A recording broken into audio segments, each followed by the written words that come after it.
छत्तीसगढ़ में इन दिनों दोनों प्रमुख पार्टियां भाजपा और कांग्रेस एक दूसरे पर झूठ बोलने का आरोप लगाती दिख रही हैं। कांग्रेस पार्टी के नेताओं ने प्रधानमंत्री पर ही झूठा भाषण देने का आरोप लगाया, जिस पर छत्तीसगढ़ भारतीय जनता पार्टी के प्रदेश अध्यक्ष अरुण साव ने कहा कि स्वयं मुख्यमंत्री ने प्रधानमंत्री के सामने कहा कि वे केंद्र से जितना मांगते हैं उससे ज्यादा उनको मिलता है, फिर झूठ बोलकर राजनीति क्यों करते हैं मुख्यमंत्री।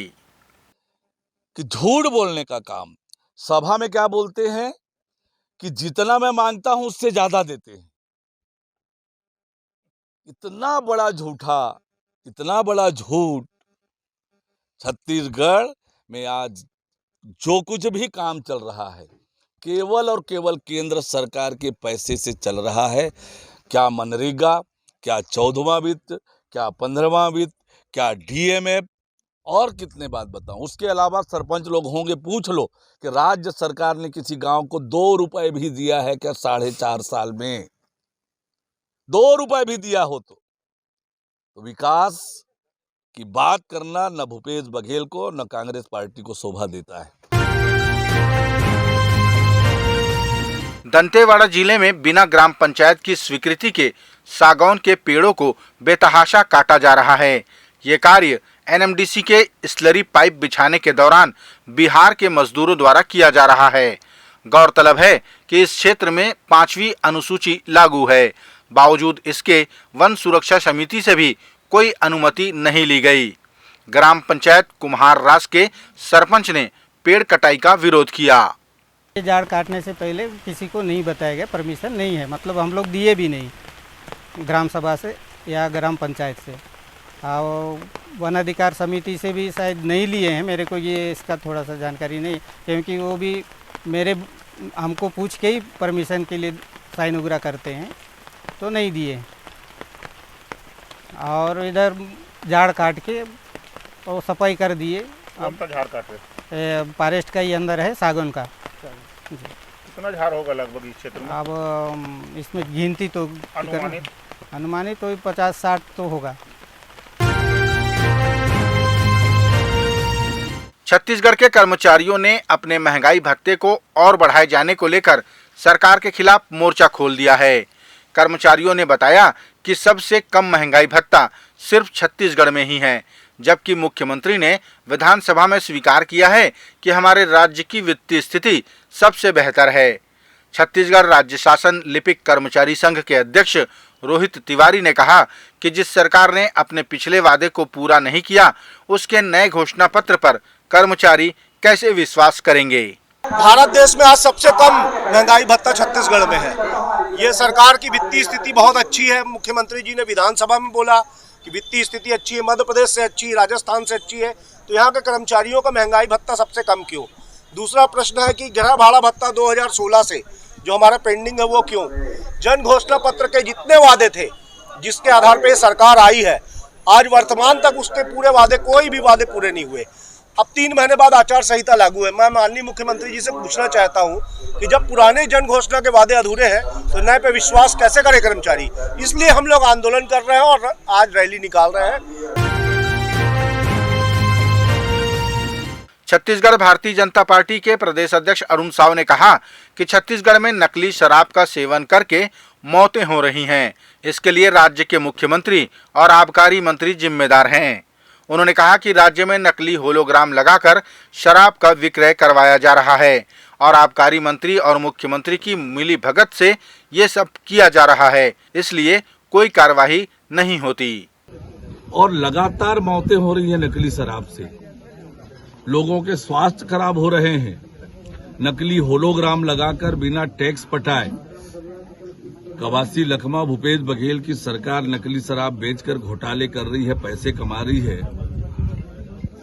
और ये इनकी मिलीभगत से हो रही है, इसलिए इस प्रकार से कोई कार्रवाई भी नहीं हो रही है। संसदीय सचिव व रायपुर पश्चिम के विधायक विकास उपाध्याय अपने विधानसभा क्षेत्र का लगातार दौरा कर रहे हैं। साथ ही वे लोगों से चर्चा कर अपनी चुनावी रणनीति भी तैयार कर रहे हैं। इस दौरान विधायक श्री उपाध्याय क्षेत्र के विकास कार्यों को लेकर भी निरीक्षण और निर्देश देते नजर आए। पश्चिम विधानसभा रायपुर के चारों विधानसभा में सबसे महत्वपूर्ण मानी जाती है। इसलिए विधायक विकास उपाध्याय यहां लोगों से 1-to-1 चर्चा कर नागरिकों को सुविधाएं मुहैया कराने को लेकर कार्य करते दिख रहे हैं। छत्तीसगढ़ भारतीय जनता पार्टी के प्रवक्ता संदीप शर्मा ने प्रधानमंत्री द्वारा छत्तीसगढ़ को दी गई 7600 करोड़ रुपए की सौगात के भ्रष्टाचार में चढ़ जाने की आशंका व्यक्त करते हुए प्रदेश के नौजवानों से सतर्क रहने की अपील की है। शर्मा ने कहा कि जिस तरह से अब तक विकास के रुपयों को भ्रष्टाचार के तरीके से 2000 करोड़ के शराब घोटाले में तब्दील कर दिया गया, उसी तरह इन सौगातों को भी कांग्रेस सरकार भ्रष्टाचार की भेंट न चढ़ा दे।